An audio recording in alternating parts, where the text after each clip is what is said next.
Terus bagaimana hubungan dengan anak saya yang sekolah di pesantren, Pak? Ini mau nanya Yang ketiga adalah untuk zakat hewan Terima kasih, ternak. Bapak. Assalamualaikum Dan yang warahmatullahi keempat adalah wabarakatuh. zakat perdagangan. Assalamualaikum warahmatullahi wabarakatuh. Alhamdulillah rabbil alamin. Wassalatu wassalamu ala nabiyina Muhammadin wa ala alihi wa ashabihi ajma'in. Pemirsa Fatwa TV dimanapun Anda berada, Alhamdulillah segala puji bagi Allah Subhanahu wa ta'ala, yang pada pertemuan kali ini kita kembali berjumpa dengan izin Allah Subhanahu wa ta'ala untuk kembali belajar menuntut ilmu syar'i bersama guru-guru kita, ustadz-ustadz kita yang insya Allah selalu Allah Subhanahu wa ta'ala beri mereka taufik. Amin ya rabbal alamin. Dan Alhamdulillah kita kembali berjumpa dalam program live interaktif bekal seorang muslim dengan tema fikih jual beli dan muamalah kontemporer lainnya. Bersama narasumber kita, guru kita Al-Ustadz Dr. Muhammad Arifin Badri hafizahullahu ta'ala. Beliau merupakan wakil merangkap sekaligus sebagai anggota Dewan Fatwa Perhimpunan Al-Irsyad. Dan Alhamdulillah pemirsa, pada kesempatan kali ini beliau telah hadir di tengah-tengah kita di studio Fatwa TV. Kita sapa beliau terlebih dahulu. Assalamualaikum Ustaz. Waalaikumsalam warahmatullahi wabarakatuh. Gimana kabar Ustaz? Alhamdulillah sehat. Gimana antum? Sehat ya? Sehat, alhamdulillah. Barakallahu fiikum. Fiikum barakallahu Ustaz. Baik. Baik, pemirsa yang dirahmati Allah Subhanahu wa taala, untuk mempersingkat waktu dan mengambil faidah lebih banyak dari Ustadz, alangkah baiknya kita segera masuk ke inti acara kita. Baik Ustadz, mengawali perjumpaan kali ini Ustadz, seperti biasa alangkah baiknya kita mendengarkan sebuah atau dua buah nasihat Ustadz berkenaan tentang tema kali ini Ustadz. Baik. Jazakumullah khair. Bismillah. Pemirsa Fatwa TV dimanapun Anda berada, sebagai pembuka program live interaktif kita ini, tentu yang paling tepat untuk kita jadikan sebagai pembukanya adalah puji dan syukur kepada Allah Subhanahu wa taala. Alhamdulillah. Wassalatu wassalamu ala Rasulillah wa ala alihi wa sahbihi wa man wala ma ba'du. Pemirsa Fatwa TV dimanapun Anda berada, dalam mengarungi kehidupan tentu tidak luput dari problematika, karena memang hidup itu pasang dan surut. Tapi apapun yang terjadi, percayalah tidaklah ada satu masalah, tidaklah ada satu problematika dalam kehidupan kita kecuali di dalam ajaran syariat, dalam agama kita telah diajarkan solusinya. Karena Allah Subhanahu wa taala telah menceritakan perihal Al-Qur'an dengan firman-Nya tibyanan likulli syai'. Al-Qur'an itu merupakan penjelas, penjabar bagi segala sesuatu. Karena itu tidak perlu kemana-mana.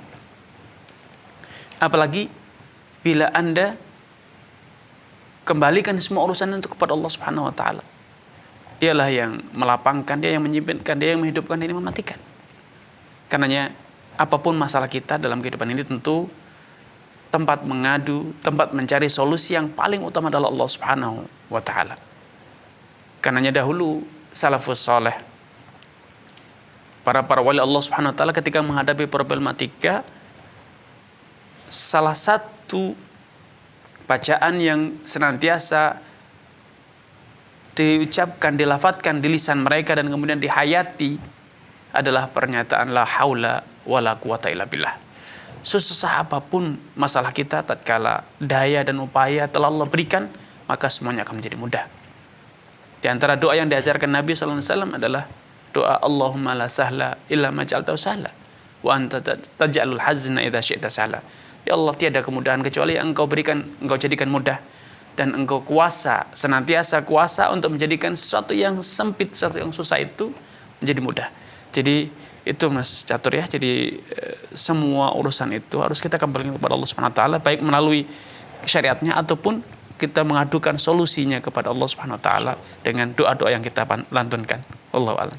Insyaallah. Jazakumullah. Wa ya barakallahu fiik. Baik, itu pemirsa nasihat pembuka dari guru kita Ustadz Dr. Muhammad Arifin Badri.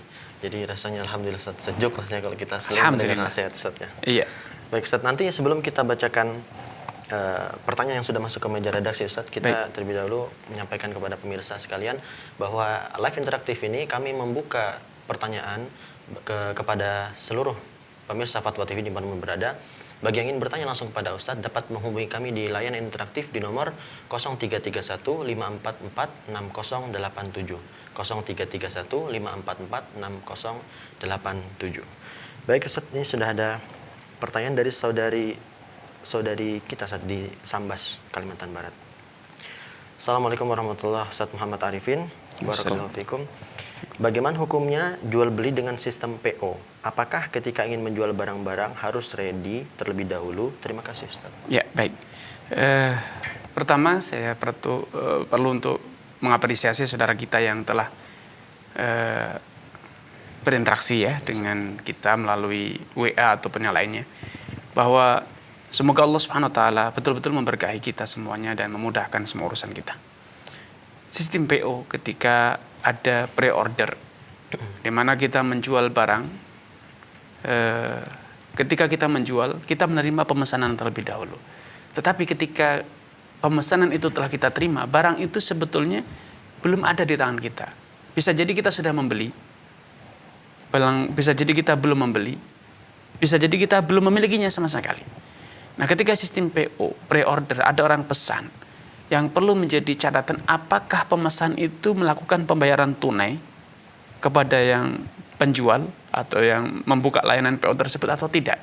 Kalau pembeli itu melakukan pembayaran tunai dan kemudian penjual mendeskripsikan barang secara tuntas, Jelas. sehingga A sampai Z-nya itu seakan-akan di depan mata, sehingga tidak ada lagi ruang untuk terjadi perselisihan tentang deskripsi barang, maka tidak masalah, karena itu memenuhi kriteria salam. Tetapi ketika yang memesan itu belum melakukan pembayaran atau hanya melakukan DP, uang muka, dan kemudian penjual juga barang belum dia miliki, dia baru akan carikan barang setelah ada pesanan, atau barang bisa jadi sudah dia beli tapi belum dia terima, masih di delivery order gitu ya, maka belum boleh menjual ya, karena itu masuk dalam kriteria PO-DEN BDEN, jual beli barang tertunda dengan pembayaran tertunda, dan itu terlarang secara ijma ya. Para ulama telah berkonsensus sepakat jual beli kali bil kali, barang tertunda, pembayaran tertunda itu haram hukumnya. Wallahu alam. Ustaz, tadi ada satu kalimat Ustaz, salam, apa itu? Ya, jual beli salam itu adalah pemesanan ya, tapi dengan pembayaran tunai di saat pemesanan. Ya. Saat pesan bayar tunai. Saat pesan langsung pembayaran tunai lunas tanpa ada yang terutang sedikit pun. Itu namanya skema salam. Ya enggak, ini sepakat para ulama boleh. Barang belum ada tapi pembeli sudah melakukan pembayaran tunai. Itu boleh dengan catatan deskripsi barang itu tuntas. Ya, tidak ada yang samar sama sekali. Wallahu a'lam. Ya, jazakumullah khairan Ustaz.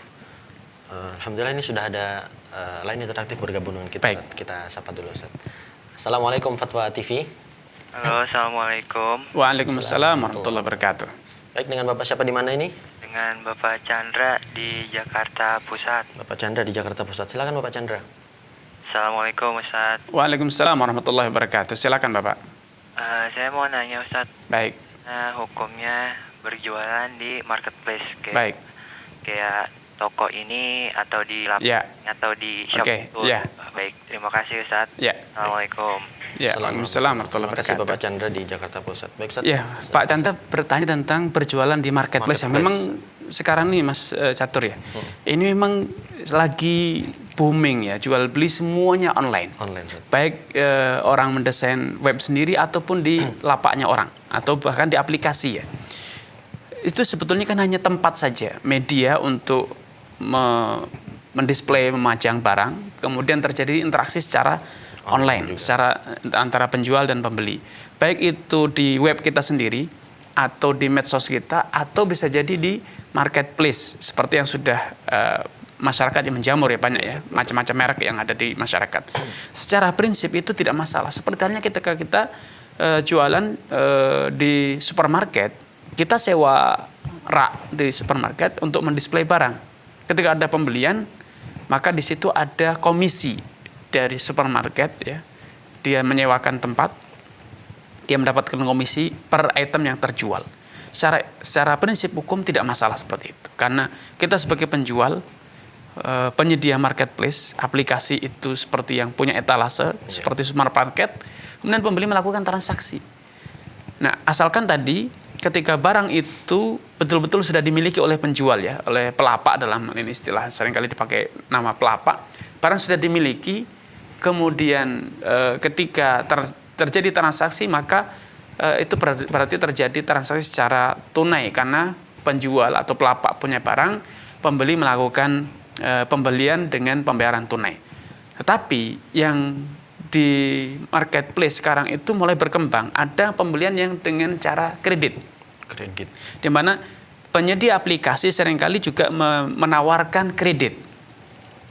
Nah, tentu penjual ketika melakukan kerjasama dengan penyedia aplikasi, penyedia marketplace dengan skema kredit semacam ini, biasanya kredit itu ada bunganya. Maka pelapak atau penjual di sini tidak boleh kerjasama dengan aplikasi penyedia marketplace untuk melakukan pembelian secara non tunai yang biasanya itu ada unsur ribanya, ada bunganya. Ini yang perlu diwaspadai. Yang kedua, kalau ternyata pelapak itu tidak punya barang, namun dia seorang dropshipper, dia hanya ambil foto dari satu aplikasi, dari marketnya orang lain, di lapaknya orang lain, kemudian dipajang di lapak dia. Ketika ada orang beli, baru dia membeli barang dan kemudian dia kirimkan atas nama dia. Sistem dropshipping semacam ini secara prinsip masih bisa diakomodir, yaitu tatkala pembelian atau penjualan itu menggunakan skema salam, di mana pembeli atau calon pembeli yang order tadi melakukan pembayaran tunai, dan ini yang paling sering terjadi. Kemudian baru pelapaknya mengadakan barang atau membeli barang dan mengirimkannya kepada pembeli, baik atas nama dirinya sendiri ataupun menggunakan nama penjual yang asli. Itu tidak masalah asalkan tadi pemesan itu melakukan pembayaran tunai gitu, Mas Catur. Wallahu alam. Saya banget itu, Ustaz. Iya. Saya soalnya juga begitu, Ustaz. Jadi memang di zaman sekarang, era sekarang ini sebetulnya tidak ada yang baru ya, hanya medianya saja. Marketplace atau aplikasi itu kan bisa dikatakan pasar virtual, pasar online ya. Hukum yang berlaku di pasar tradisional berlaku pula di pasar online. Jadi ketika ada transaksi tunai atau transaksi non tunai, hukum-hukumnya sama, tidak ada bedanya. Wallahu a'lam. Baik, jazakumullah khairan, Ustaz. Mungkin itu yang memang kadang membingungkan, Ustaz ya. Ya, karena kita terbelenggu dengan perbedaan tempat. Di supermarket kita bingung lagi, di pasar tradisional kita bingung lagi, di online kita, padahal itu tidak mempengaruhi hukum sama sekali. Jadi yang kita harus lihat itu, Mas Catur, itu rukun akad penjual pembeli, ada barang, ada harga, kemudian ada kesepakatan, ada yang disebut dengan ijab dan qabul, sighahnya itu. Ya, kalau itu sudah terpenuhi hukumnya, maka semuanya berarti tidak masalah. Wallahu a'lam. Insyaallah. Baik, jazakumullah khairan, Ustaz. Baik, kita bacakan pertanyaan selanjutnya, Ustaz, dari saudara Riko di Jakarta. Riko ya? Riko. Ya. Assalamualaikum, Ustaz. Semoga Allah senantiasa memberikan kesehatan dan keistiqomahan. Amin. Afwan, Ustaz mau bertanya, anak kerja sebagai karyawan swasta yang mendapatkan dana pensiun dan BPJS ketenaga kerjaan yang diambil dari gaji anak tiap bulan. Apakah saldo dari dana pensiun dan BPJS ketenaga kerjaan tersebut sudah mencapai nisab dan haul? Apabila saldo dari dana pensiun dan BPJS ketenaga kerjaan tersebut sudah mencapai nisab dan haul, apakah harus mengeluarkan zakat mal? Ya. Jazakumullah khairan. Baik. Jadi Mas Catur gini, yang namanya zakat atau zakat mal secara khusus itu diwajibkan atas orang yang sudah memenuhi kriteria kaya. Tu'khadhu min aghniyaihim faturaddu ala fuqaraihim, kata Nabi. Zakat itu dipungut dari orang kaya, kemudian didistribusikan, dibagikan, disalurkan kepada orang-orang fuqara. Nah, itu syarat pertama. Nah, kriteria kaya dalam ketentuan syariat adalah orang yang memiliki harta satu nisab selama satu haul. Jadi satu nisab itu 20 dinar atau 200 dirham. Kalau dikonversi dalam gram, sekarang ini sekitar 85 gram emas atau 500 gram perak. Nah, berapa nilainya? Maka mengikuti nilai emas dan perak secara real di pasaran. Ya, sehingga berapa kita tanya kepada pedagang emas, berapa harga emas 1 gram murni ya, 1 gram 24 karat ya. Hitungannya betul-betul emas murni. Berapa nilainya? Kalikan 85 gram, maka itulah nisabnya. Kalau kita memiliki dana sejumlah itu dan itu mengendap selama 1 tahun, tidak pernah susut, maka berarti kita telah memenuhi kriteria kaya. Maka kita wajib untuk menunaikan zakatnya. Tetapi tentu seorang itu dikatakan kaya bila dana tersebut betul-betul sudah kita dapatkan. Dan tadi dikatakan bahwa dana pensiun atau santun atau yang lainnya itu baru akan didapat setelah pensiun tentunya. Sehingga sebelum masa pensiun dana tersebut belum sepenuhnya menjadi milik kita, karena itu belum diberikan. Dan kemudian kedua, anggapan bahwa dana itu dipotong dari gaji kita itu secara tinjauan syariat kurang tepat. Kenapa? Karena dana itu tidak pernah diserah terimakan kepada kita. Berarti belum milik kita, Ustaz ya? Belum sepenuhnya menjadi milik kita. Padahal para ulama mensyaratkan namanya zakat itu hanya wajib kepada orang yang sudah memiliki harta dan kepemilikannya itu bersifat permanen. Sudah tetap. Bukan belum tentu didapat. Karena kalau ternyata undang-undang berubah, nanti dana pensiun berubah, nominalnya berubah, tentu tidak bisa dikatakan itu telah memiliki harta karena memang belum diserah terimakan. Sehingga dana pensiun itu hanya dihitung sejak diterima, kemudian tunggu selama 1 tahun, baru dizakati kalau memang masih tersisa 1 nisab. Wallahu a'lam. Baik, jazakumullah khairan Ustaz. Itu jawaban untuk saudara Riko di Jakarta ya. Kemudian bagi kami ingatkan kembali bagi pemirsa Fatwa TV yang ingin bertanya langsung kepada Ustadz dapat menghubungi kami di layanan interaktif di nomor 0331 544 6087. Baik, kita terima dulu panggilan yang sudah masuk. Assalamualaikum Fatwa TV. Assalamualaikum. Waalaikumsalam warahmatullahi wabarakatuh. Dengan Bapak siapa di mana? Dengan Said di Malang, Pak. Bapak saya di Malang. Silakan Bapak. Tadi yang berjualan di marketplace itu loh. Iya, Pak. Kan biasanya pembayaran itu kan ke rekeningnya marketplace tersebut. Betul. Nah, rekening bersama. Iya. Nah, setelah selesai baru kita bisa mengakses dana tersebut. Menagihkan ke sana kan. Betul. Nah, itu gimana, Ustaz? Baik. Terima kasih Pak Said ya. Terima kasih Pak Said. Assalamualaikum. Assalamualaikum warahmatullahi wabarakatuh. Iya. Ya, silakan. Memang Mas Chandra ya, kita pertama terima kasih kepada Pak Said atas kebersamaannya. Semoga Allah SWT menambahkan taufik kepada Pak Said, keluarga dan seluruh pemirsa Fatwa TV dimanapun Anda berada. Salah satu perbedaan yang ada pada skema marketplace di mana penyedia aplikasi atau penyedia market itu biasanya juga menyediakan rekening bersama untuk menampung dana-dana konsumen atau pembeli sebelum dana tersebut diserahkan kepada pelapak atau penjual. Kenapa demikian? Karena ada ketidakpercayaan dari kedua belah pihak. Kekhawatiran untuk memastikan memberikan jaminan kepada kedua belah pihak, pembeli dan penjual. Pembeli dijamin bahwa dana dia tidak akan diakses, tidak akan diambil oleh penjual, kecuali setelah barang dikirimkan dan diterima. Sebagaimana penjual juga mendapatkan kepastian bahwa pembeli telah melakukan pembayaran sebelum dia mengirimkan barang. Karena kalau tidak, jangan-jangan barang dikirim ternyata pembeli tidak melakukan pembayaran, tentu ini merugikan penjual. Nah, untuk memberikan jaminan kepada kedua belah pihak ini diadakanlah rekening bersama. Sehingga ketika terjadi kesalahan pengiriman atau pengiriman tidak sampai, dana tersebut masih bisa dikomplainkan oleh pembeli sehingga bisa dikembalikan.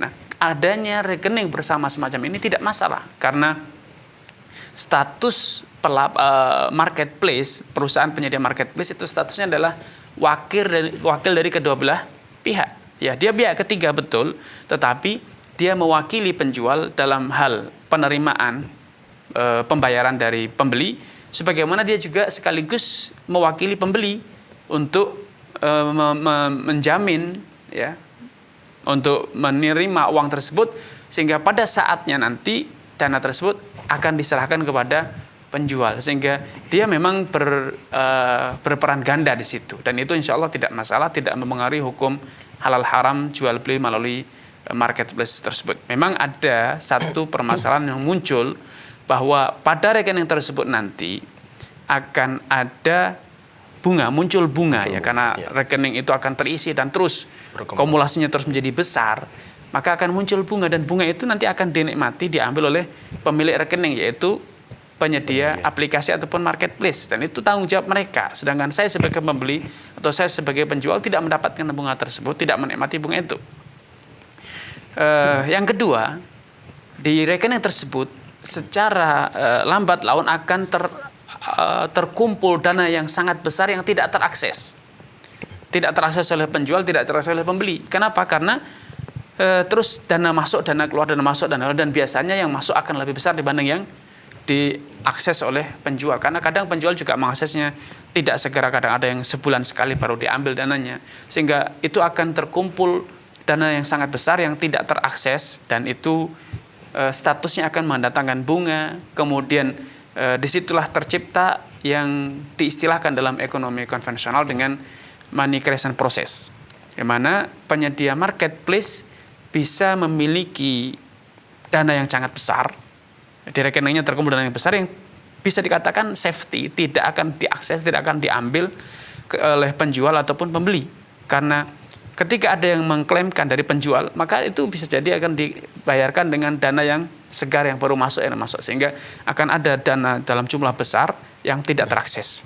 Nah, ini yang menjadikan kemudian penyedia marketplace tadi di saat ini sekarang memberikan layanan kredit kepada penyedia lapak, atau maaf, kepada pelapak atau penjual, dan juga layanan kredit kepada pembeli. Dengan apa dana mereka menyediakan kredit tersebut? Ya dengan dana yang terkumpul tadi yang tidak terakses. Nah, ini yang menjadikan timbul kapitalisasi ekonomi, di mana penyedia aplikasi, penyedia lapak atau perusahaan penyedia aplikasi tersebut memiliki kekuatan yang luar biasa, kekuatan finansial yang luar biasa, sehingga dia bisa menguasai market ataupun pasar. Wallahu a'lam. Insyaallah, jazakumullah khairan Ustaz. Itu tadi untuk Bapak Said di Malang ya. Kemudian Ustaz, ada pertanyaan dari saudari kita Rina di Lampung Utara. Assalamualaikum Ustaz, ingin bertanya, saya mendapatkan hasil panen singkong bersih yang besarnya 6 ton Ustaz. Ya. Nah, berapa zakatnya Ustaz yang harus saya keluarkan? Saudari Rina ya, Rina, di Lampung. Di Lampung.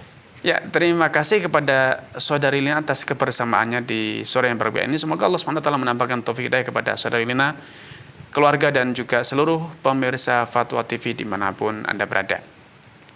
Para ulama telah menyatakan bahwa hasil pertanian yang wajib dizakati itu adalah hasil pertanian yang merupakan makanan pokok. Dan kita semua tahu bahwa singkong itu merupakan satu dari sekian bahan makanan pokok yang dikonsumsi oleh masyarakat. Makanya singkong itu merupakan hasil panen yang wajib dizakati, dan zakatnya adalah kalau pengairannya itu dengan free, tanda hujan dan lain sebagainya, dan itu biasanya singkong seperti itu, maka zakatnya adalah 1/10-nya. 1/10-nya, baik itu nilainya setelah dijual singkong semua, nilainya 1/10 dikeluarkan zakat, ataupun singkongnya 1/10 panen singkongnya disalurkan kepada fakir miskin. Wallahu a'lam. Jazakumullah khairan Ustaz. Baik, itu untuk saudari Rina di Lampung ya. Kemudian alhamdulillah sudah ada penelpon yang masuk, kita sapa dulu. Assalamualaikum Fatwa TV. Assalamualaikum Pak Ustadz. Waalaikumsalam warahmatullahi wabarakatuh. Baik, dengan Ibu siapa di mana? Dari Ibu hamba Allah di Bekasi Pak Ustadz. Hamba Allah di Baik. Bekasi. Silakan Ibu. Ustadz, mohon maaf. Dulu saya kerja di instansi yang nggak perlu saya udah pensiun. Waktu Baik. tahun 2006 itu ditawarkan bagi yang belum punya rumah akan diberi DP rumah, atau yang sudah punya rumah direnovasi Pak Ustadz. Baik. Kemudian 86 itu saya terrealisasi dapat untuk pinjaman. Cuman kalau dulu kan memang tahun 86 kita belum kenal yang namanya arsitek ya Pak Ustadz. Tapi diharapkan dari kantornya itu harus digambar. Tapi dari kantor itu nggak ada yang gambar. Jadi kantor menyediakan dari pihak lain gitu Pak Ustadz. Jadi digambar dengan perjanjian, kalau nggak salah saking sudah lama itu 10% kalau kita dapat berapapun dipotong untuk bayar gambar. Ya. Tapi itu bukan dari kantor, dari pihak lain ya Pak Ustadz. Yang menyediakan itu bagian teknik lah di situ. Berjalannya waktu setelah saya dapat 86 akhir itu, saya nawar setelah dapat uang gitu. Saya dapat dulu 6 juta Pak Ustadz.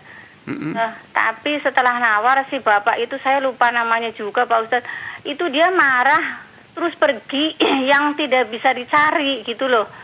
Karena di kantornya bilangnya ya orangnya sudah nggak ada gitu loh. Baik. Tahun 2010 kemarin itu saya ketemu saudaranya, saya memberikan uang yang artinya cuma sekedarnya aja Pak Ustadz, sekitar 1,5 juta. Apakah saya hutang? Itu termasuk hutang apa ya Pak Ustadz dari akad yang seperti itu? Baik Ibu. Baik. Baik Ibu. Terima kasih, Bu. Jazakallahu khair Pak Iya, Ustaz. mari Bu. Terima Ya. kasih Ibu hamba Allah di Bekasi. Baik, Mas Satur, ini Allah Subhanahu wa taala ya menetapkan bahwa harta seorang muslim itu tidak akan pernah hangus. Harta itu tetap akan dihargai dan dihormati sampai kapanpun. Jadi kalau kita punya komitmen kepada seorang, berjanji ataupun kita punya akad komitmen, maka itu harus kita penuhi. Ya, kita harus penuhi. Kalau memang hak dia, kita harus berikan. Sampai kapanpun kita harus berikan. Kalau tidak, kita akan menjadi utang kita di hari kiamat, Ustaz ya.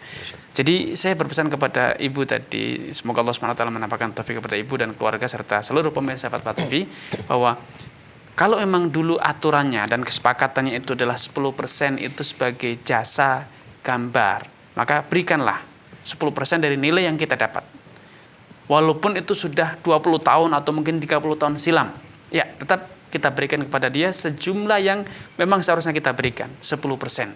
Dan kalau tadi dikatakan ada ketemu keluarganya, maka berarti kan masih bisa ditelusuri keberadaan orang tersebut. Betul, berikan kepada dia senilai yang kita janjikan dulu atau kita sepakati. Jadi seperti itu Mas Satur. Jadi Nilainya nilai dulu Ustaz ya. ya mengikuti harga dulu. Kalau memang dulu itu 10% adalah misalnya 6 juta atau 600.000, ya kita berikan 600.000 walaupun tentu nilainya sudah susut. Yes. Karena terjadi inflasi ya. Dulu 600.000 tahun 86 itu sangat berharga. Sekarang 600.000 buat jajan sekali mungkin untuk satu keluarga selesai, apalagi di Bekasi atau Jakarta ya. Betul, gitu maksudnya. Insyaallah. Jazakumullah khairan. Oh, ya, Ustaz. barakallahu Itu fiik. tadi ya untuk saudara kita hamba Allah di Bekasi. Baik Ustaz, ini ada pertanyaan dari saudara Hakim Ustaz di Baik. Riau. Bismillah Ustaz, bagaimana hukumnya Ustaz, tapi ada telepon masuk Ustaz. Baik, kita angkat dulu. Kita angkat dulu, Ustaz. Iya, baik. Ustaz. Assalamualaikum Fatwa TV. Assalamualaikum Fatwa TV. Ya. Halo. Assalamualaikum. Waalaikumsalam warahmatullahi wabarakatuh. Ya, dengan Ibu siapa di mana?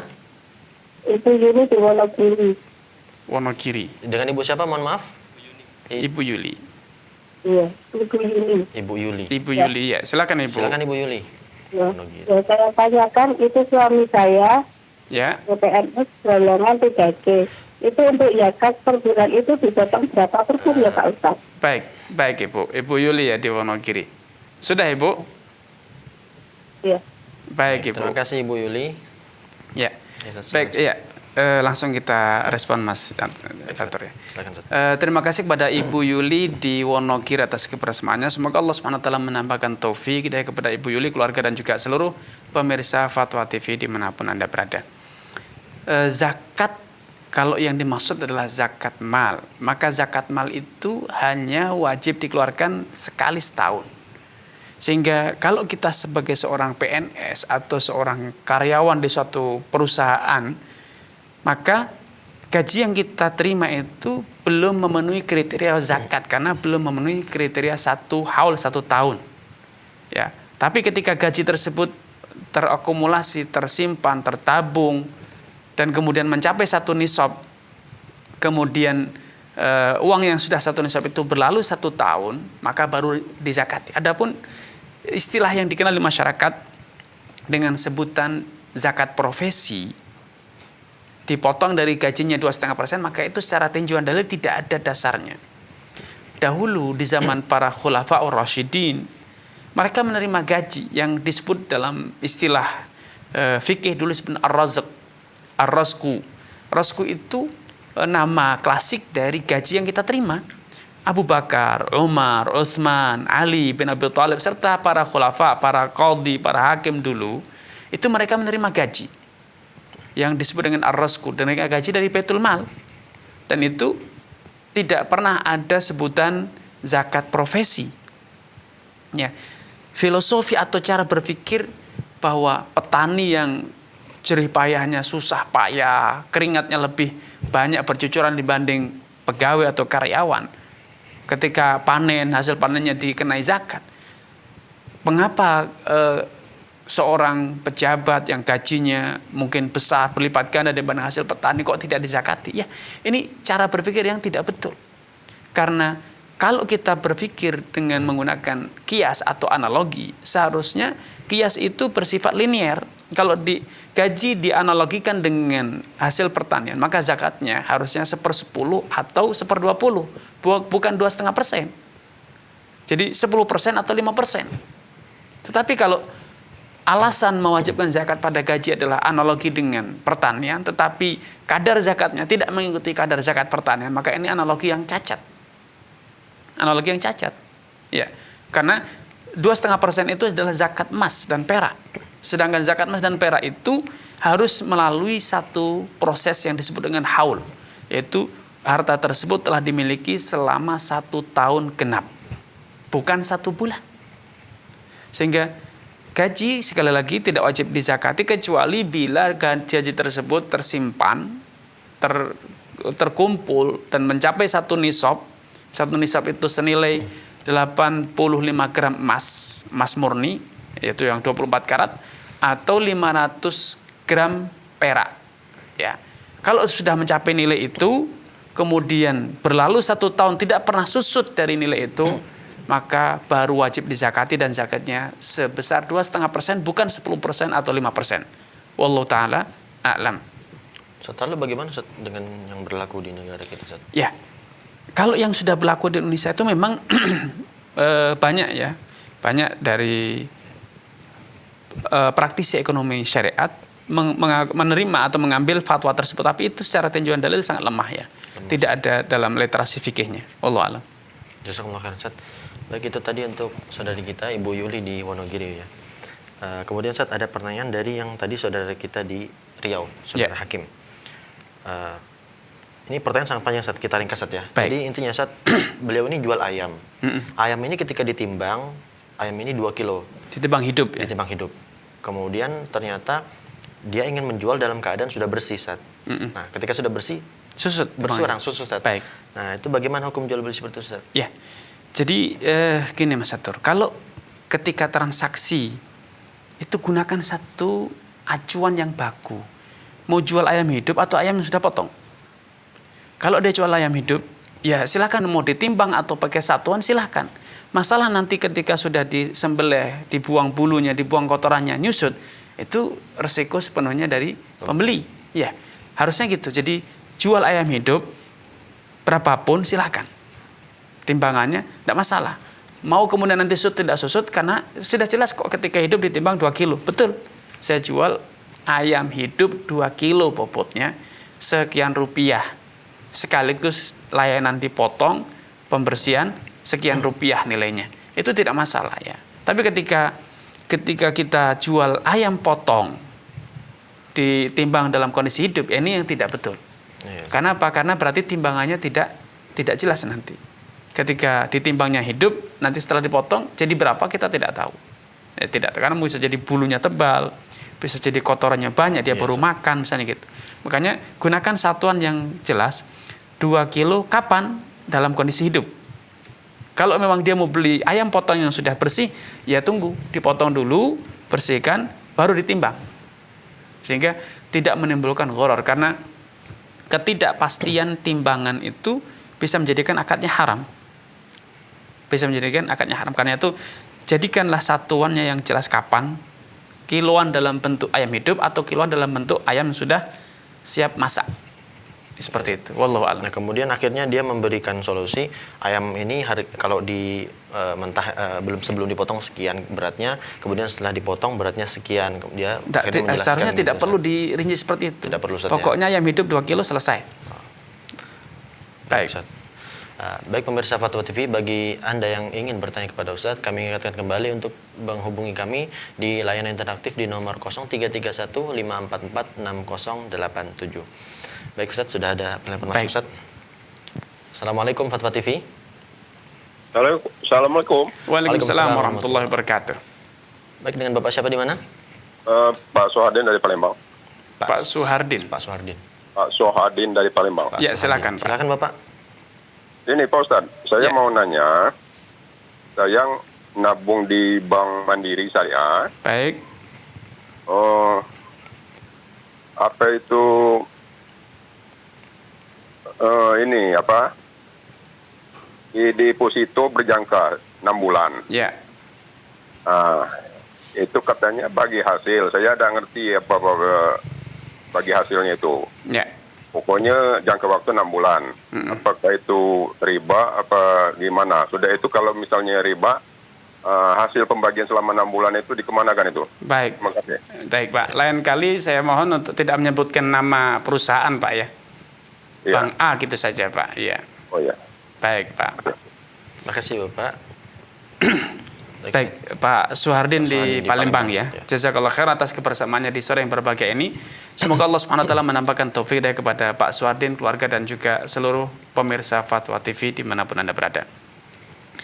Dalam skema bagi hasil itu berarti kan dana kita akan digunakan untuk usaha, Mas Satur. Jadi ketika dana kita digunakan usaha, pasti kita sebagai pemodal, sebagai investor harusnya tahu digunakan untuk usaha apa. Dan kemudian namanya usaha akan ada potensi gagal usaha, riba atau yang disebut dengan kerugian. Ya. Nah, kalau rugi konsekuensinya namanya pemodal, investor ya harus menanggung kerugian. Nah, namun dalam skema deposito tidak ada opsi rugi. Dana nasabah pasti safety. Nah, itu pertama. Kemudian kedua, keuntungan itu fluktuatif tentu. Kadang dapat untung, kadang tidak dapat untung, kadang banyak, kadang sedikit. Nah, ini harusnya juga transparansi. Berapa keuntungan yang didapat? Sedangkan skema deposito yang ada di perbankan itu tidak pernah ada paparan bahwa usaha perbankan bulan ini mendapatkan keuntungan atau rugi. Kemudian dana nasabah itu disalurkan kemana? Apakah dana itu sudah disalurkan atau belum disalurkan? Seharusnya kita transparan. Kalau dana tersebut belum disalurkan, harusnya kan tidak ada keuntungan. Tapi dalam praktek perbankan, asalkan sudah berlalu 1 bulan, nasabah pasti sudah mendapatkan bagi hasil. Padahal belum tentu dana tersebut tersalurkan dalam unit usaha. Kalaupun sudah disalurkan, belum tentu juga mendapatkan keuntungan. Nah, ini yang menjadi sebagian alasan kenapa para ahli-ahli fikih kontemporer mengkritisi praktek-praktek perbankan yang mengatasnamakan perbankan Islam atau perbankan syariah. Skema bagi hasilnya itu belum sepenuhnya memenuhi kriteria bagi hasil ataupun mudharabah yang syar'i, betul-betul syar'i. Karena itu solusinya kita kembali kepada niat kita masing-masing. Apakah ketika menyimpan dana di perbankan itu untuk mendapatkan keuntungan atau untuk mendapatkan fasilitas dalam bentuk security keamanannya, kemudahan penggunaan dana, atau yang lain. Kalau kita jujur, seharusnya kita merasa puas cukuplah mendapatkan layanan, dana kita aman, bisa diakses kapan saja, di mana saja, itu sudah cukup banget. Tidak perlu kita menanti keuntungan berupa dividen ataupun bagi hasil. Karena skema kerjasamanya masih rancu, masih belum sepenuhnya memenuhi kriteria syarat. Karena itu saya sarankan kepada Pak Suhardin, bagi hasil yang didapat itu lebih baik disalurkan kepada fakir miskin dalam rangka berlepas diri dari harta yang minimal syubhat atau bisa jadi betul-betul harta tersebut haram, karena prakteknya belum sepenuhnya memenuhi kriteria syariatullah ta'ala. Insyaallah. Jazakumullah khairan Ustaz. Baik itu tadi untuk Bapak Suhardin ya di Palembang. Alhamdulillah ini Ustaz sudah ada penelpon lagi masuk. Kita sapa dulu. Assalamualaikum pemirsa Fatwa TV. Waalaikumsalam warahmatullahi wabarakatuh. Dari Pak Yusef di Aceh Timur. Silakan Pak Yus ya. Pak Yus, silakan Bapak. Ini yang saya mau tanyakan tentang jual beli barang kan. Baik Pak. Jadi akadnya itu enggak jelasnya begini. Saya antar barang, enggak ditimbang, tapi nanti ditimbangnya setelah dijual. Ya. Terus habis itu, tapi dia bilang sama saya, ini barang saya beli. Ya. Tapi enggak ditimbang, timbangnya nanti setelah dia pulang dari pasar. Baru ketahuan berapa kilonya gitu baru Pak ya? Baru tahu kilonya, baru dikasih harga gitu. Baik. Jadi akadnya saya bingung apa nantinya, jadi riba apa gimana? Baik Pak Yus ya. Ya. Terima kasih Pak. Assalamualaikum. Baik. Assalamualaikum Pak Yus ya. Ya, terima kasih kepada Pak Yus di Aceh Timur ya atas kebersamaannya. Semoga Allah SWT menambahkan taufik hidayah kepada Pak Yus, keluarga dan juga seluruh pemirsa Fatwa TV dimanapun Anda berada. Mas Satur, salah satu prinsip dalam jual beli Islam itu adalah adanya transparansi. Ya, Rasulullah bersabda, Al-bayyani bil khiyar ma lam yatarafa fa in sadaqa wa bayyana. Dua orang yang bertransaksi itu masing-masing masih memiliki hak khiyar, hak untuk membatalkan atau meneruskan transaksi. Kalau keduanya berlaku jujur dan transparan, maka Allah akan berkahi ya. Sehingga transparansi itu kewajiban dua belah pihak, penjual dan pembeli. Seharusnya pembeli transparan berapa kiloannya, berapa harga per kiloannya. Kemudian penjual pun demikian, berapa jumlah kadar barang yang dia jual. Sehingga saya sarankan Pak Yus ketika mau menjual, timbang terlebih dahulu berapa kilo barang dia, setelah itu silakan dijual dengan harga yang juga sudah jelas berapa akan dibeli gitu. Jangan dibiarkan pembeli saya bawa dulu berapapun jumlahnya, kadarnya dibawa, kemudian harganya pun nanti ditentukan setelah pulang dari pasar. Oh, barangnya hari ini saya hargai sekian, ini namanya gharar. Dan itu tidak dibenarkan secara aturan syariat. Ya, karena itu potensi menimbulkan sengketa. Penjual bisa jadi mengasumsikan nilainya tinggi. Yes. Tapi pembeli menjadikannya bisa jadi celah untuk ngakali. Wah, penjual tidak tahu harga, diturunin aja harga murah. Padahal di pasar bisa jadi harganya tinggi, mahal gitu. Sehingga ini ada gharar ya. Bisa jadi unsur penipuan, bisa jadi potensi menimbulkan sengketa tadi. Wallahu a'lam. Jazakumullah khairan Ustaz. Itu Baik. untuk Bapak Yus di Aceh Timur ya. Baik, satu lagi penelpon yang sudah masuk kita sapa dulu. Assalamualaikum Fatwa TV. Ya. Assalamualaikum. Waalaikumsalam. Dengan Ibu siapa di mana? Dengan Ibu Eli Palembang. Ibu Eli di Palembang. Ya, silakan Ibu. Pak Ustadz, saya mau nanya. Baik. Saya kan punya tabungan deposito. Baik, Ibu. Sifatnya sih mungkin titipan ya Pak Ustadz ya. Baik. Apakah itu akan dikenakan zakat Pak Ustadz? Baik, Ibu. Sudah mencapai nisab, Ibu? Belum sih. Ya. Nah, ketika sampai nisab, apakah saya harus bayar zakat? Baik. Karena saya pensiunan Pak Ustadz. Baik, Ibu. Misalkan dari pensiunan saya mungkin saya nggak. Apakah harus memang menguras dari uang tabungan deposito saya tersebut? Begitu aja. Baik, Ibu. Terima kasih. Baik. Terima kasih Ibu Eli. Salam. Ya, baik. Barakallahu fiik kepada Ibu Eli di Palembang. Semoga Allah SWT menambahkan taufik hidayah kepada Ibu Eli, keluarga dan juga seluruh pemirsa Fatwa TV dimanapun Anda berada. Dana yang kita simpan dalam rekening atau mungkin kita simpan di bawah bantal, mungkin kata orang ya kampung itu Mas Catur.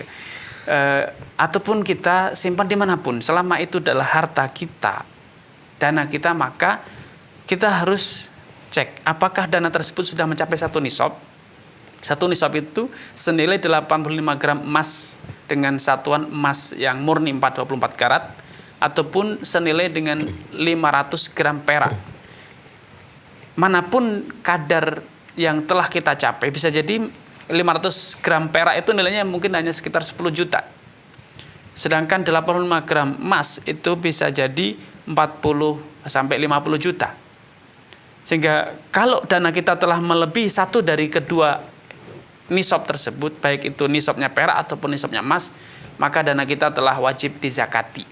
Kalau sejak kita miliki dana tersebut telah mencapai satu nisab, kemudian berlalu 1 tahun, maka setelah 1 tahun, itu dengan hitungan tahun Hijriyah ya, bukan tahun Masehi, tapi dengan tahun Hijriyah, maka kita keluarkan zakatnya 2,5%. Baik itu dana pensiunan, atau dana tabungan, atau warisan, atau hadiah, atau apapun, tidak masalah selama dana tersebut telah mencapai satu nisab dan berlalu 1 tahun, maka wajib dizakati sebesar 2,5%. Dan demikian seterusnya setiap tahunnya. Wallahu ta'ala alam.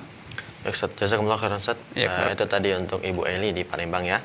Baik, sudah ada penelpon yang masuk, tapi sebelum itu kami mengingatkan kembali kepada pemirsa Fatwa TV, bagi yang ingin berpartisipasi bersama kami dan bertanya langsung pada Ustadz, dapat menghubungi kami di layanan interaktif di nomor 0331 544 6087. Baik. Ustadz, minum dulu Ustadz. Baik, istirahat sebentar Ustadz. Sambil mendengarkan soal Ustadz ya. Baik, Assalamualaikum Fatwa TV. Ya. Assalamualaikum. Waalaikumsalam. Baik, dengan Ibu siapa di mana? Ada Ibu Dewi di Cilengsi. Ibu Dewi di Ibu Cilengsi. Dewi. Silakan Ibu. Jadi gini Ustadz, di sekolah kan anak saya kan ada jual beli catering makanan. Baik. Nah, akadnya itu dibayarkannya itu di awal bulan Baik. untuk bulan kedepannya. Nah, kalau misalnya anak tersebut tidak masuk atau izin sekolah, di bulan berikutnya dipotong, tapi hanya boleh maksimal 4 kali. Jadi kalau misalnya anak itu tidak masuk lebih dari 5 kali, tidak dihitung gitu. Dia hanya boleh 4 kali gitu. Baik, baik. Akad yang seperti ini bagaimana ya Ustadz hukumnya ya? Baik Ibu Dewi. Baik. Terima kasih Ustadz. Assalamualaikum warahmatullahi wabarakatuh. Waalaikumsalam. Terima kasih Ibu Dewi di Cilengsi. Terima kasih kepada Ibu Dewi di Cilengsi ya. Semoga Allah SWT menambahkan taufik kita kepada Ibu Dewi, keluarga dan juga seluruh pemirsa Fatwa TV dimanapun Anda berada. Yang namanya akad, apalagi akad ini bersifat komersial. Komersial itu bukan berarti harus nilainya besar Mas Satur. Yang penting ada pertukaran, ada harga, ada barang. Berapapun nilainya itu masuk akad komersial. Akad komersial itu konsepnya harus saling suka sama suka, ridho taradhi. Yang kedua harus transparan, jadi jelas. Dan yang ketiga adil, tidak boleh semena-mena. Nah, tadi syarat bahwa kalau tidak masuk lebih dari 5 kali maka tidak dihitung, tetap akan dicas, dikenakan bayaran. Maka ini tentu zalim yang tidak boleh seperti itu.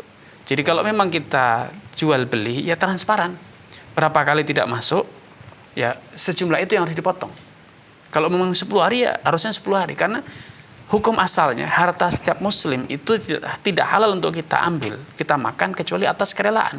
Tentu orang tua dalam hal ini pasti komplain mereka sebetulnya, walaupun mungkin diam ya, tidak, karena memang tidak ada pilihan lain catering di sekolah tersebut untuk anaknya. Tapi kalau diberi pilihan, apakah mau kalau kemudian akadnya dirubah sehingga berapapun tidak masuk, tidak akan dicas? Saya yakin semua orang tua mau. Ya, karena idealnya jual beli itu seberapa dia bayar, sejumlah itu pula yang dia harus dapatkan. Sejumlah yang dia dapatkan, sejumlah itu pula yang harus dia bayarkan. Seperti itu namanya konsekuensi transparansi dalam transaksi. Wallahu a'lam.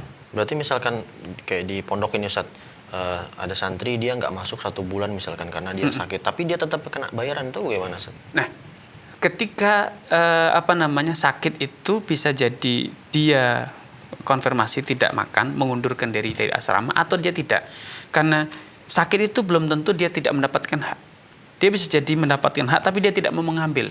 Beda antara dia tidak ada di lokasi dengan dia tidak mau mengambil. Ketika dia ada di lokasi, dia diberi kesempatan untuk mengambil tapi dia tidak ambil, dia tetap kena cas. Karena kewajiban sekolah adalah menyediakan. Ketika disediakan dia tidak ambil, itu salah dia sendiri. Kalau tadi dia katakan dia tidak hadir, saya tidak hadir ke sekolah, tidak pergi ke sekolah, harusnya dia tidak dapat. Dan harusnya dia tidak bayar. Tapi kalau di asrama, berarti kan dia diberi kesempatan untuk menggunakan haknya. Tapi dia tidak ambil, itu salah sendiri gitu loh. Jazakallah khair. Iya. Ustaz, ini sebenarnya banyak sekali pertanyaan seputar riba Ustaz yang sudah masuk kan. Tapi ada telepon lagi nih Ustaz. Oke, kita angkat yang masuk aja. Kita masuk lagi Ustaz. Baik, Assalamualaikum Fatwa TV. Waalaikumsalam warahmatullahi wabarakatuh. Baik, dengan Ibu siapa di mana? Saya dengan Ibu Yuni di Ciputat. Ibu Yuni di Ciputat. Silakan Ibu. Ya, Assalamualaikum Pak Ustadz. Waalaikumsalam warahmatullahi wabarakatuh. Ya, Pak Ustadz, saya kan ibu rumah tangga. Baik. Nah, terus saya di sela-sela kesibukan saya tuh jualan semacam kayak cemilan ya, kayak keripik singkong seperti itu ke. Nah, saya juga awarinya itu lewat WA ke teman-teman saya. Nah, tapi keripik singkongnya itu nggak ada sama saya, adanya sama tetangga saya. Tapi supplier. Itu dia gimana Pak Ustadz? Sama suppliernya? Iya, jadi suppliernya itu dia juga tetangga saya, tinggal di satu perumahan komplek. Nah itu maksudnya itu bagaimana hukumnya dalam Islam kita menjual tapi barangnya nggak ada tampilan tapi barangnya itu ada di itu aja Ustaz ya. Pemilik singkongnya itu keripik singkongnya mengizinkan Ibu ya untuk dipasarkan? Iya, mengizinkan. Ya, jadi kalau misalnya ada yang mau, baru saya tanya ke teman saya, tetangga saya, apa ready stock apa enggak gitu ya, kayak gitu. Baik. Ya. Terima kasih Pak Ustaz. Assalamualaikum. Assalamualaikum. Baik, terima kasih Ibu Yuni di Ciputat, dan mungkin ini telepon terakhir Ustaz. Baik Mas Satur. Jadi apa yang disampaikan tadi Ibu Yuni ya. Jazakallah khair kepada Ibu Yuni, barakallahu fiik. Semoga Allah SWT menambahkan taufik hidayah kepada Ibu Yuni, keluarga dan juga seluruh pemirsa Fatwa TV dimanapun Anda berada. Amin. Praktek yang dilakukan oleh Ibu Yuni ini dari dulu sudah ada sebetulnya. Dan zaman sekarang malah semakin mengembang dengan adanya sistem dropshipping yang online dengan media WhatsApp atau yang serupa, di mana dia tidak punya barang, tapi dia punya kenalan yang punya barang. Dia minta izin, saya ikut pasarkan dong gitu. Dipasarkan dengan harga yang di markup tentunya, karena dia mau ambil margin, keuntungan ya. Baik dengan harga yang sudah ditentukan, kalau ikut memasarkan harga sekian, atau kita pasang harga sendiri. Kalau sudah ada izin dari pemilik barang untuk ikut memasarkan, maka tidak masalah. Karena berarti jual beli itu kan satu tindakan hukum, Mas Catur. Satu tindakan hukum tentu harus ada dasarnya, legal standing istilahnya. Jadi atas dasar apa kita melakukan penawaran? Ternyata adalah atas dasar apa? Izin dari pemilik. Ya. Berarti statusnya kita adalah wakil ya, perwakilan dari pemilik barang untuk melakukan pemasaran. Dan itu sah secara hukum. Dengan tadi, baik itu harga flat ditentukan oleh pemilik barang, kalau ikut pasarkan harganya sekian, Anda dapat margin sekian rupiah, atau silakan Anda pasang harga sendiri. Nah ini tentu semacam ini ya, kalau kita pasang harga sendiri dan itu atas izin dari pemilik barang, Mas Catur, ya, itu insya Allah tidak masalah, secara itu hukum halal. Tapi ketika kita semena-mena jual harga dengan harga kita sendiri, barang kita tidak minta izin dari pemilik, maka ini tidak dibolehkan secara aturan syariat. Ya, kira-kira gitu, Mas Catur. Jazakumullah khairan, Ustaz. Baik, itu terima kasih untuk saudari kita Ibu Yuni di Ciputat. Ustaz, tapi masih ada satu lagi nih, Ustaz. Boleh, masih. Kita layani, kasihan. Kita layani, Ustaz, ya. Baik, Assalamualaikum Fatwa TV. Waalaikumsalam. Baik, dengan Ibu siapa di mana? Ibu Tuturi di Lampung. Ibu Tuturi di Lampung. Baik. Silakan Ibu. Saya agen telur. Ngambilnya dari kandang 15 kilo. Ditimbang dengan timbangan elektrik. Ya. Kemudian ditimbang ulang ke pedagang dengan timbangan manual. Timbangnya tidak sekaligus, kurang 1/4 15 kilonya itu. Ya. Saya tidak ngurangin. Selama ini pedagang di pasar tidak masalah. Karena semuanya agen telur rata-rata begitu. Ya.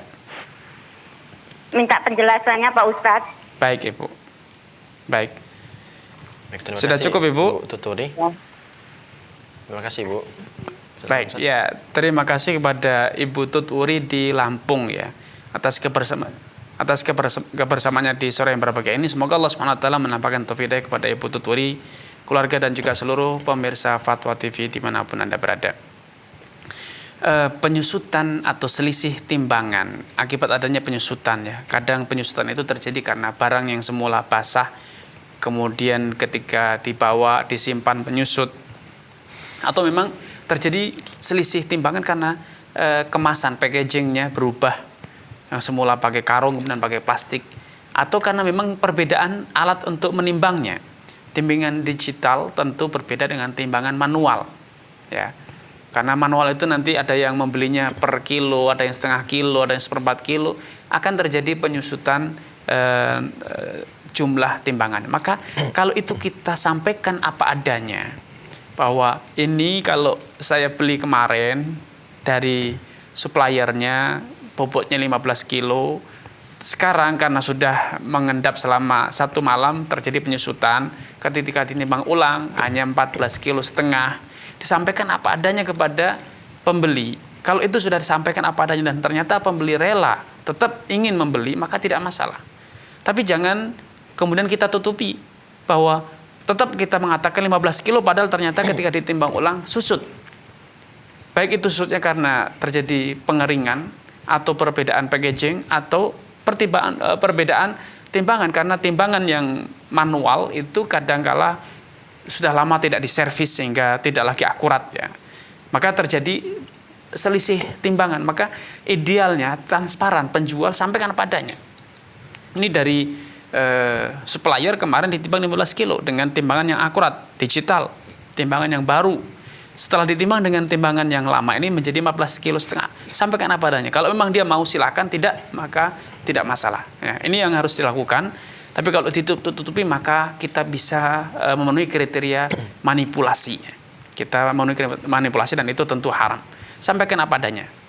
Anda mau beli silahkan, tidak juga tidak masalah, tidak ada paksaan dalam hal ini. Sehingga kalau ini sudah dilakukan, transparansi ini, maka insya Allah transaksinya halal, walaupun pada kenyataannya terjadi penyusutan timbangan. Tidak masalah itu, asalkan betul-betul kedua belah pihak tahu tentang barang tersebut, kadarnya, kondisinya, betul-betul seutuhnya kita sampaikan sejelas-jelasnya. Wallahu ta'ala alam. Jazakumullah khairan Ustaz. Baik, itu untuk Ibu Tuturi di Lampung ya. Ustaz, karena keterbatasan waktu Ustaz, mungkin bisa sedikit nasihat kesimpulan Ustaz. Baik. Jazakumullah khairan. Pemirsa Fatwa TV dimanapun Anda berada, alhamdulillah tidak terasa kita sampai di penghujung acara kita ini. Semoga Allah Subhanahu wa taala senantiasa menjadikan kita termasuk hamba-hamba Allah yang yastami'unal qawla fayattabi'una ahsanah, pandai mendengar dengan baik, bijak mendengar dengan baik, dan juga bijak dalam menyikapi ilmu, menyikapi informasi, menyikapi pendapat yang disampaikan. Semoga Allah SWT menjadikan kita dari golongan-golongan mereka itu. Pandai mendengar, pandai bersikap, pandai beramal. Wallahu ta'ala alam. Baik, jazakumullah khairan Ustaz. Barakallahu fiik. Untuk hari ini, jazakumullah khairan. Pemirsa Fatwa TV dimanapun Anda berada, alhamdulillah tidak terasa kita sudah berada di penghujung acara. Tapi sebelum kita mengakhiri acara pada pertemuan kali ini, terlebih dahulu kami akan membacakan kembali jadwal live interaktif, yaitu pada hari Senin pada pukul 16 sampai dengan 17 bersama Ustadz Dr. Muhammad Arifin Badri dengan tema Bekal Muslim, Fikih Jual Beli, dan Muamalah Kontemporer lainnya. Kemudian masih di hari yang sama pada pukul 18.30 sampai dengan 19.30 bersama Ustadz Nizar Saad Jabal dengan tema Fikih Praktis Ilmu Waris. Lalu masih di hari yang sama pada pukul 20 sampai dengan 21 bersama Ustadz Dr. Musyafa Ad-Darini dengan tema Kaidah Fikih Konsultasi Islam. Kemudian pemirsa di hari Selasa pada pukul 20 sampai dengan 21 bersama Ustadz Dr. Muhammad Tur Ihsan dengan tema Mengenal Allah, Keimanan, Doa, dan Zikir. Kemudian pada hari Rabu pukul 16 sampai dengan 17 bersama Ustadz Anas Burhanuddin dengan tema Fikih Ibadah. Lalu masih di hari yang sama pada pukul 20 sampai dengan 21 bersama Ustadz Dr. Syafiq Riza Basalamah dengan tema Konsultasi Keluarga. Lalu pada hari Kamis pada pukul 20 sampai dengan 21 bersama Ustadz Dr. Abdullah Roy dengan tema Jalan Lurus Akidah. Kemudian yang terakhir pada hari Jumat pada pukul 17 sampai dengan 18 bersama Ustadz Dr. Ewandi Tirmidzi dengan tema Harta Haram Muamalah Kontemporer. Baik pemirsa, semoga apa yang telah kita dengar, baik dari nasihat dan pemaparan jawaban dari Ustadz kita, guru kita, Ustadz Dr. Muhammad Arifin Badri, dapat memberikan kebermanfaatan dalam hidup kita. Akhirul kalam, mewakili segenap kerabat kerja yang bertugas, kami memohon maaf apabila ada salah-salah kata. Kita tutup dengan doa kafaratul majelis. Subhanakallahumma bihamdik asyhadu an la ilaha illa anta astaghfiruka wa atubu ilaik. Wassalamualaikum warahmatullahi wabarakatuh. Ya Allah. Terus bagaimana hubungan dengan anak saya yang sekolah di pesantren? Ini mau nanya. Yang ketiga adalah zakat hewan ternak, dan yang keempat adalah zakat perdagangan.